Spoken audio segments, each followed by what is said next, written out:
பழனியில் 2 நாளாக நடைபெற்ற முத்தமிழ் முருகன் மாநாடு நிறைவடைந்த நிலையில் கண்காட்சிக்கான மாநாடு திடலில் பொதுமக்கள் குவிந்தனர். இதுகுறித்தான கூடுதல் தகவல்களோடு நமது செய்தியாளர் பாலாஜி இணைகிறார். வணக்கம் பாலாஜி, விவரம். வணக்கம் ஜெயஸ்ரீ. திண்டுக்கல் மாவட்டம் பழனியில் அனைத்துலக முத்தமிழ் முருகன் மாநாடு 24, 25 என 2 நாட்கள் நிறைவு பெற்றது. இம்மாநாட்டில் லட்சக்கணக்கான பேர் கலந்து கொண்டனர். மாநாட்டு திடலில் அமைக்கப்பட்ட வெயிலரங்கம், 3D திரையரங்கு, VR தொழில்நுட்பம், அறுபடை வீடுகளை தரிசனம் செய்யும் நிகழ்வு, புத்தக கண்காட்சி மற்றும் புகைப்பட கண்காட்சிகளை பொதுமக்களை வெகுவாக கவர்ந்தது. மாநாடு முடிந்ததும் வருகின்ற 30ஆம் தேதி வரை கண்காட்சியை தொடர்ந்து பொதுமக்கள் பார்வைக்கு வைக்கப்பட்டிருக்கும் என மாவட்ட ஆட்சியர் அறிவித்திருந்ததால், இந்த நிலையில் மாநாடு நடைபெற்ற போது கூட்ட நெரிசல் காரணமாக பலரும் கண்காட்சியை முழுமையாக காண முடியாத நிலை ஏற்பட்டது.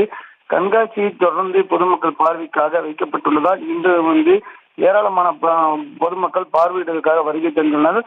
3D திரையரங்கு மற்றும் அறுபடை வீடுகளை நேரில் பார்ப்பது போல VR தொழில்நுட்பத்தை கண்காட்சியை பார்த்து மக்கள் தெரிவித்துள்ளனர்.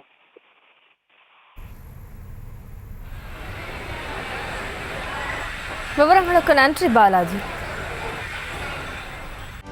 செய்திகளை உடனுக்குடனும் துல்லியமாகவும் தெரிந்து கொள்ள சப்ஸ்கிரைப் பண்ணுங்க.